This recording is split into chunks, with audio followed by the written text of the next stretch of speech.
अस्सलाम वालेकुम dear students, I hope all of your fine. I am doctor Mohammad Jamshed. MDCAT biology का unit molecular biology हम discuss कर रहे थे। अब बायोलॉजिकल मॉलिक्यूल्स के अंदर हमने इंट्रोडक्शन डिस्कस किया है, इंपॉर्टेंस ऑफ वाटर डिस्कस किया है। आज का जो बेटा हमारा लेक्चर है that is about introduction to carbohydrates. आज हम कार्बोहाइड्रेट्स के इंट्रोडक्शन करेंगे और वो एमसीक्यूज़ डिस्कस करेंगे जिनके चांसेस हैं आपके एग्जाम में आने के। तो देखिए बेटा, हमारे पास बायोलॉजिकल मॉलिक्यूल चल रहा है और आज का जो हमारा टॉपिक है दैट इज़ कार्बोहाइड्रेट्स।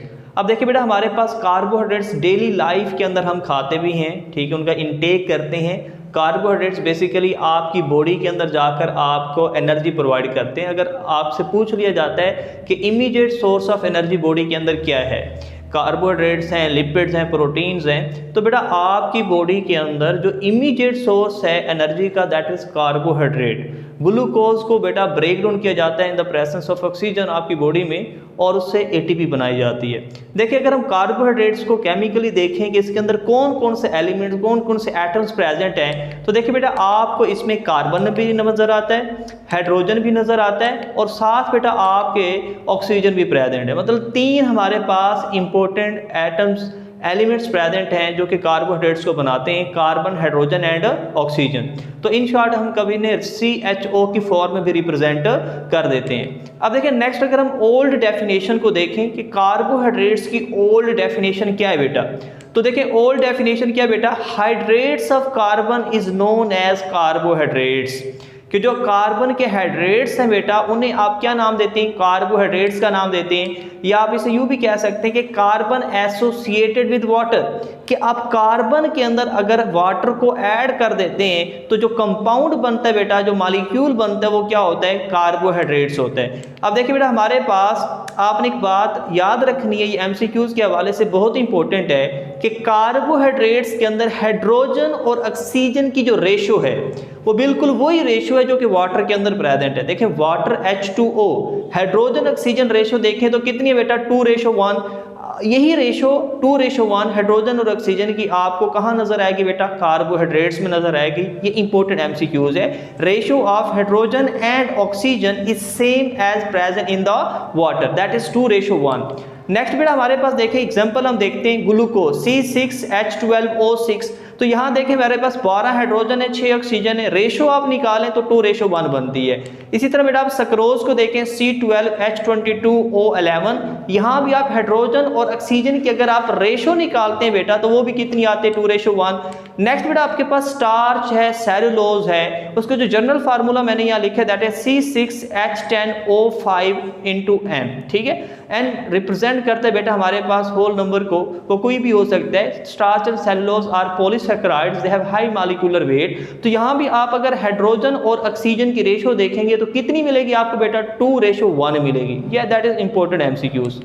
अब देखिए नेक्स्ट, इस डेफिनेशन पे जो हमने कहा कि carbohydrates are hydrates of carbon, addition of water in carbon produce करते बेटा हमारे पास कार्बोहाइड्रेट्स, इसमें कुछ ऑब्जेक्शंस थी, ठीक है, जो हम डिस्कस करने लगे हैं। ये बहुत इंपॉर्टेंट है, बाज़ वक़्त यहाँ से एमसीक्यूज पिक कर लेते हैं, नम्स के अंदर बेटा यहाँ से एमसीक्यूज पेयर हुआ था। अब देखिए हमारे पास ऑब्जेक्शन क्या है, वो कहते हैं some non carbohydrate molecules have ratio of hydrogen and oxygen as present in the water.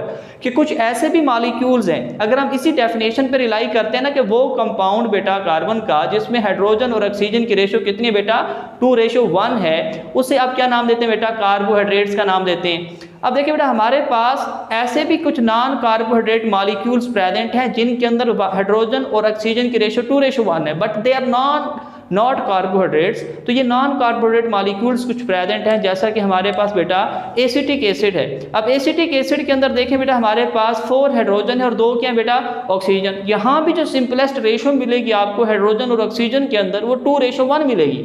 लेकिन एसिटिक एसिड आप हमारे पास एक एसिड है, ये कार्बोहाइड्रेट नहीं है। तो कुछ ऐसे मॉलिक्यूल्स आपको नजर आएंगे, ठीक है, जिनके अंदर 2:1 मौजूद है but they are not carbohydrates. इसी तरह बेटा हमारे पास देखें लैक्टिक एसिड C3H6O3। अब यहाँ भी जो आपको हाइड्रोजन और ऑक्सीजन की रेशो नजर आ रही है वो भी कितने बेटा, 2:1 है। लेकिन लैक्टिक एसिड कार्बोहाइड्रेट तो हमारे पास नहीं है। तो कुछ ऐसे बेटा नॉन कार्बोहाइड्रेट मॉलिक्यूल्स हैं जिनके अंदर हाइड्रोजन और ऑक्सीजन की रेशो 2:1 है, लेकिन ये बेटा आपके पास कार्बोहाइड्रेट नहीं कहलाते। अब देखें नेक्स्ट ऑब्जेक्शन क्या था, वो कहते हैं कुछ ऐसे भी कार्बोहाइड्रेट्स हैं तो carbohydrates but they don't have 2:1 ratio, ठीक है, 2:1 उनके अंदर हाइड्रोजन ऑक्सीजन रेशो नजर नहीं आती। तो some carbohydrate molecules do not have ratio of hydrogen and oxygen as present in the water. लेकिन अब देखिए अगर उसी डेफिनेशन पे हम रिलाई करते हैं कि ऐसे कंपाउंड जिनके अंदर हाइड्रोजन ऑक्सीजन की रेशो 2:1 हो वो कार्बोहाइड्रेट्स हैं, तो फिर बेटा हमारे पास जैसे कि रैमनोज है C6H12O5, तो देखिए रैमनोज के अंदर हाइड्रोजन और ऑक्सीजन की रेशो 2:1 नहीं है, लेकिन रैमनोज हमारे पास क्या जी कार्बोहाइड्रेट है। तो इसका मतलब वो जो डेफिनेशन थी, ठीक है, हाइड्रेट्स ऑफ कार्बन वाली, वो हमारे पास इनकरेक्ट थी या यूं कह लें कि इनकम्प्लीट थी। अब हम मॉडर्न डेफिनेशन करते हैं, ठीक है। अब देखिए मॉडर्न डेफिनेशन क्या है कि हमारे पास कार्बोहाइड्रेट्स पॉलीहाइड्रोक्सी एल्डिहाइड हैं, ठीक है, या पॉलीहाइड्रोक्सी कीटोन्स हैं, मतलब ऐसे कीटोन कंपाउंड या एल्डिहाइड कंपाउंड्स हैं जिनके अंदर हाइड्रोक्सिल ग्रुप बहुत ज़्यादा प्रेजेंट है, पॉलीहाइड्रोक्सी।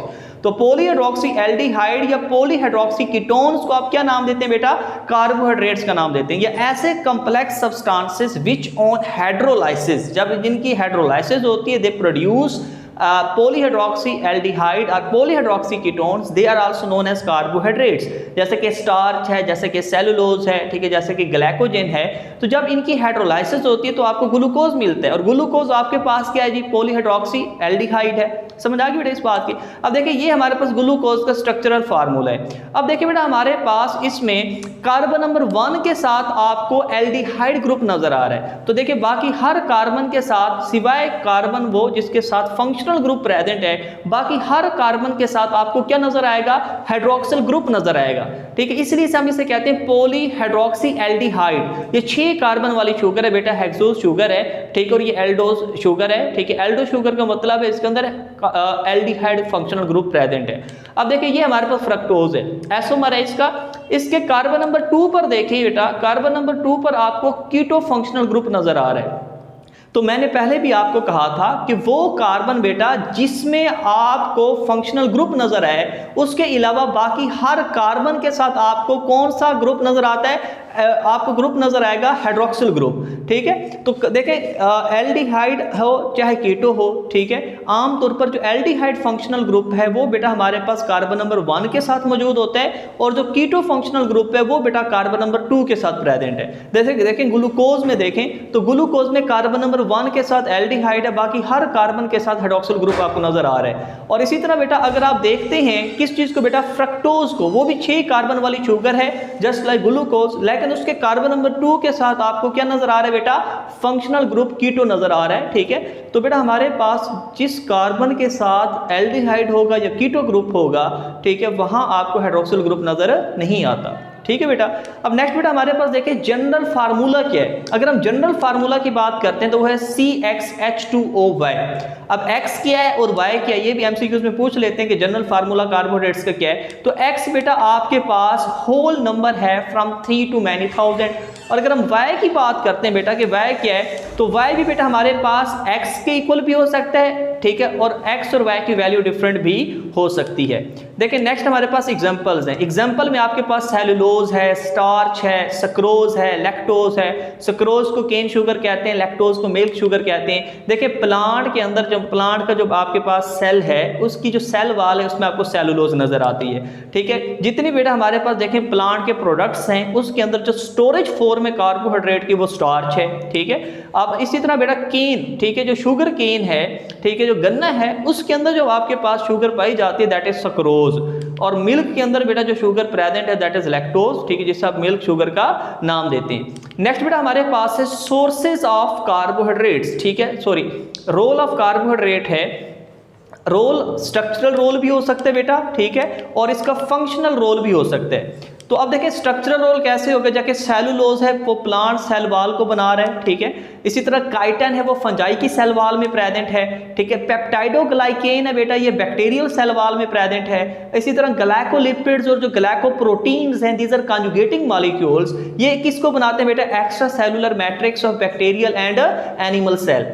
अब इसके अलावा बेटा हमारे पास जो ग्लाइकोलिपिड्स और ग्लाइकोप्रोटीन्स हैं, ठीक है, ये कंपोनेंट्स हैं किसके बेटा, बायोलॉजिकल मेम्ब्रेन के। जैसे सेल मेम्ब्रेन है या ऑर्गेनेल्स की मेम्ब्रेन्स है बेटा, जितनी भी बायोलॉजिकल मेम्ब्रेन्स हैं उनके अंदर बेटा ये कॉन्जुगेटिंग मॉलिक्यूल्स प्रेजेंट होते हैं, glycoproteins and glycolipids. Functional role को देखें बेटा तो glucose is the respiratory fuel for many cells. Almost आपकी बॉडी के अंदर जितने सेल्स प्रेजेंट हैं उनका जो मेन फ्यूल है बेटा एनर्जी प्रोड्यूस करने के लिए वो क्या है जी, ग्लूकोज है।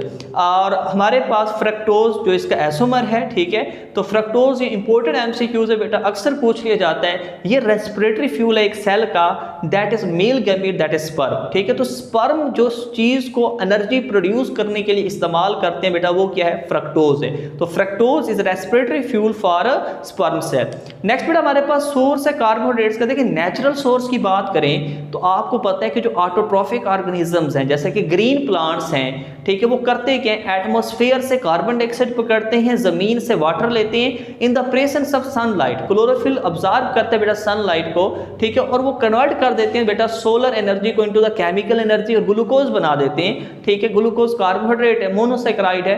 तो जो नेचुरल सोर्स है बेटा कार्बोहाइड्रेट का वो क्या, फोटोसिंथेसिस। तो प्लांट्स यूटिलाइज करते हैं बेटा किसको, कार्बन डाइऑक्साइड को, वाटर को, लाइट को, और क्या चीज बनाते हैं बेटा, शुगर बनाते हैं, कार्बोहाइड्रेट बनाते हैं, ग्लूकोज बनाते हैं, और as a by product oxygen भी बेटा यहाँ रिलीज होती है जिसे हम बेटा एरोबिक रेस्पिरेशन के लिए इस्तेमाल करते हैं। तो फोटोसिंथेसिस हम बेटा चैप्टर 11 बायोएनर्जेटिक्स के अंदर डिस्कस करेंगे। दो इसकी फेजेस होती हैं, light reaction and dark reaction. Light reaction में बेटा एटीपी और NADPH2 बनता है, ठीक है, और डार्क रिएक्शन के अंदर कार्बन डाइऑक्साइड की फिक्सेशन करके कार्बोहाइड्रेट बनाई जाती है।